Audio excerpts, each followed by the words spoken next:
Sabe, quando a gente pensa em um teste espiritual, o que vem à cabeça? Quase sempre a dificuldade, né? A escassez, o deserto.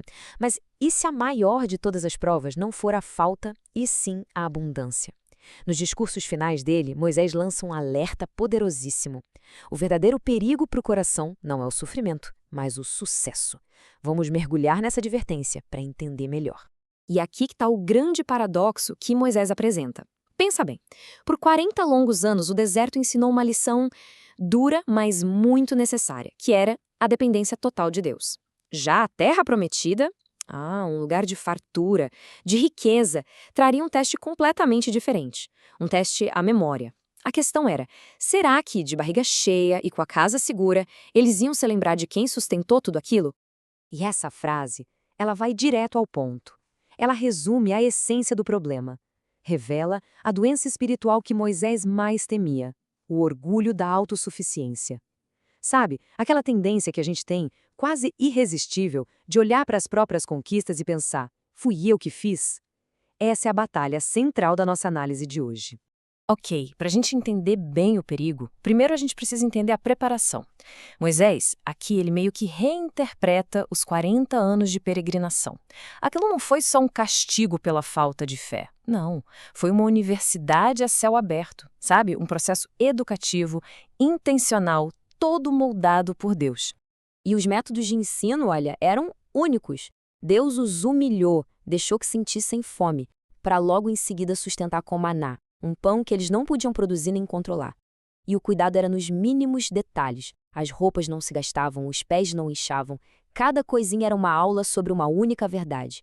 Vocês não estão no controle, mas estão sob o meu cuidado.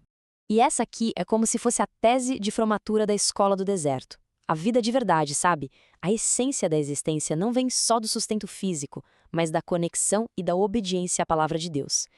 Séculos depois, o próprio Jesus usaria exatamente essa frase para vencer a tentação no deserto dele.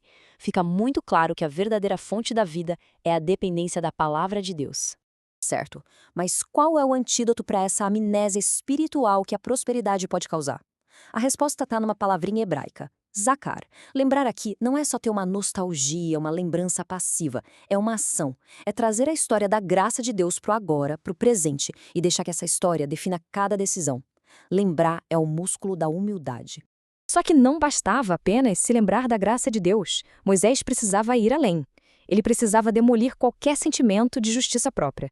Ele tinha que ter certeza que o povo entenderia, sem nenhuma dúvida, que a terra que eles estavam prestes a receber não era um troféu por bom comportamento. E ele não mede as palavras para descrever o povo. Ele chama de povo de dura cerviz. A imagem é de um boi teimoso, sabe? Que enrijece o pescoço e se recusa a ser guiado. É uma metáfora bem forte, bem brutal, para a teimosia e para a rebeldia que marcaram a história de Israel desde o Egito. Então fica a pergunta: por que eles receberam a herança final? Moisés aponta duas razões muito claras. Primeira, a fidelidade de Deus às promessas que ele fez. E segunda, a justiça de Deus contra a maldade dos povos de Canaã. Ou seja, a conquista era um ato de Deus, não um mérito humano. E como se precisasse de mais alguma prova, Moisés joga na cara deles a maior de todas as falhas, o episódio do bezerro de ouro.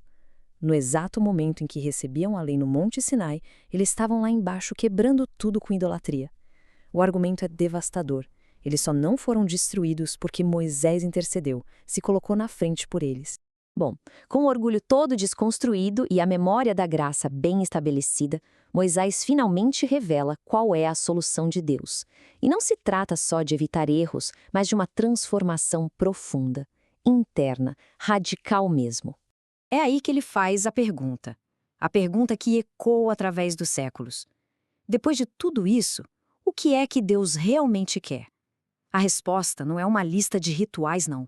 É algo que vai muito, muito mais fundo. E a resposta é essa metáfora poderosa, a circuncisão do coração.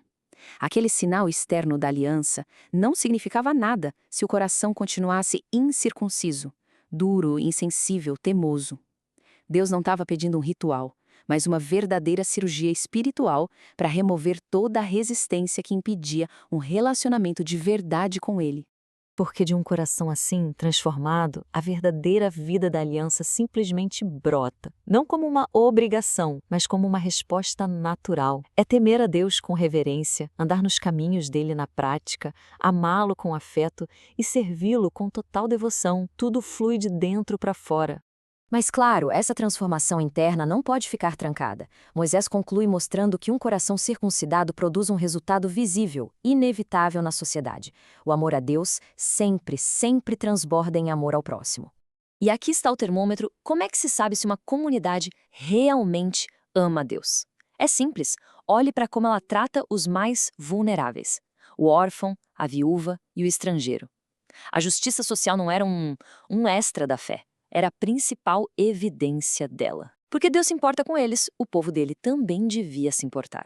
E a motivação para essa compaixão é, adivinha? Mais uma vez, a memória. Zacar. Lembrem-se, vocês já estiveram no lugar deles. Vocês foram os estrangeiros, os vulneráveis, os sem terra lá no Egito. A memória da própria fragilidade é a fonte da empatia. A graça que foi recebida deve se tornar graça estendida.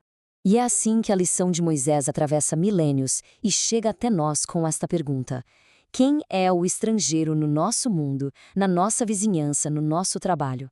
A mensagem de Deuteronômio nos desafia a enxergar que a verdadeira espiritualidade, aquela que nasce da memória e da gratidão, sempre se manifesta em amor concreto por quem a sociedade deixa de lado. A pergunta final é: o nosso coração reflete o dele?